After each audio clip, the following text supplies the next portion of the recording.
Hey guys, what's up? It's Connor Mitchell, and today I'm here back with another 24 days of Tech-Cember. This time we're looking at the top 5 tablets that you can buy this holiday season. So anyway, let's get into it. So the first batch of tablets coming in are the Amazon Fire tablets that were released earlier this year. These come in 3 variations, a 7-inch, an 8-inch, and a 10-inch screen. The 7-inch Amazon Fire tablet has a 1.3 GHz quad-core processor, a front and rear-facing camera, and a display that comes in at 1024 by 600. So it's not going to be a killer display, it's not going to be a Retina display like you can find on the iPad, but it's what you get for $50. You also get 8 GB of internal storage, but you are also equipped with a micro SD card that allows you to get up to 128 GB of expandable storage.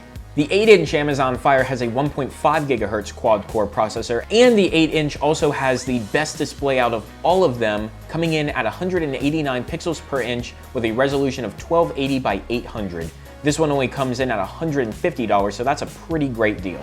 And then the biggest of them all is 10 inches. This has the same 1280 by 800 resolution, so of course the pixel density is going to be quite a bit lower than on the other two. The 10.1-inch Amazon Fire tablet comes in with a resolution of 149 pixels per inch, which is lower than all the rest, and comes in with a resolution of 1280 by 800, the exact same as the 8-inch model. This one you can pick up for $230. And all of these tablets run Amazon's Fire OS 5, which is their skin that runs on top of the existing layer of Android. Next up, we have the Nvidia Shield tablet. Now this is a tablet that you get if you are really heavy on gaming. It has an Nvidia Tegra K1 processor at 2.2 GHz on a quad-core CPU and a 1080p 8-inch display and dual front-facing speakers for incredible sound and for incredible video.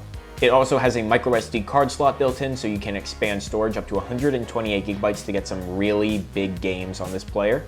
You can also get the Shield controller, which is the same controller that you can use for Nvidia's Shield that you can connect to televisions.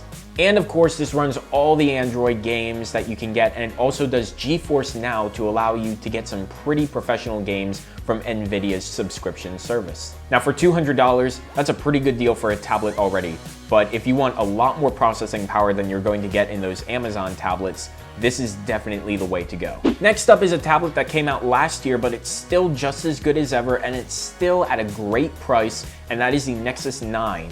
It's currently on sale for $299 on Amazon, and this is going to be running stock Android Lollipop 5.0 on an 8.9-inch display coming in at 2048 by 1536. So you are not getting a cheap display, and you are also not getting a cheap watered-down version of Android. This is pure Android.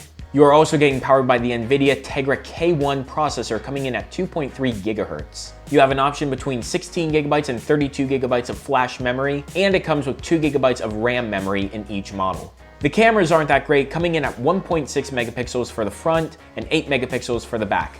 They're okay, but again, you really shouldn't be taking pictures on a tablet to begin with. Coming in next is the Microsoft Surface 4. Now starting at $899, this is definitely not the cheapest tablet that you can get on this list.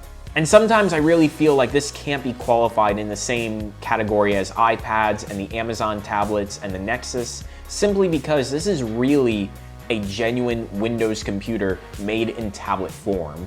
But I'm going to let it slide because this has been an incredibly popular device in the tablet market. So it comes with a 12.3-inch display coming in at 2736 by 1824. You get full-size USB 3.0, you get a micro SD card slot, you get a mini display port, and you also get a port for that magnetic keyboard cover. Now the specs that you can look for in an $899 version of this tablet are 128 GB of flash storage, 4 GB of RAM memory, and an Intel Core M processor. Now you can max this thing out with 512 GB of flash storage, 16 GB of memory, and an Intel Core i7 processor.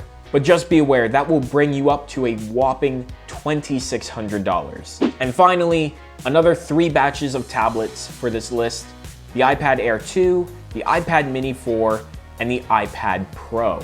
Coming in at $499, $399, and $799 respectively, these tablets offer pretty much everything that people could be looking for in just a general tablet to watch movies, music, and Netflix, and anything else. They all have Touch ID, they all have Apple Pay, they all have Bluetooth, you can connect keyboards to them.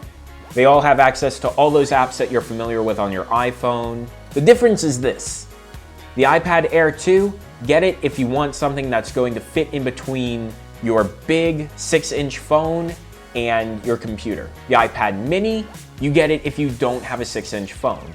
The iPad Pro, it's a little tricky at this point, but get it if you know you're looking for something that's a lot bigger and a lot more powerful than an iPad, but you're not really too sure if you want to put down over $1,000 for a full-fledged computer. So anyway, guys, that's it. Those are my top 5 tablets for 2015 as part of 24 days of Tech-Cember. Make sure you subscribe to the channel for more days of Tech-Cember coming right at you. Anyway, guys, I've been Connor Mitchell, and I will see you guys at the next top 5. Catch you then.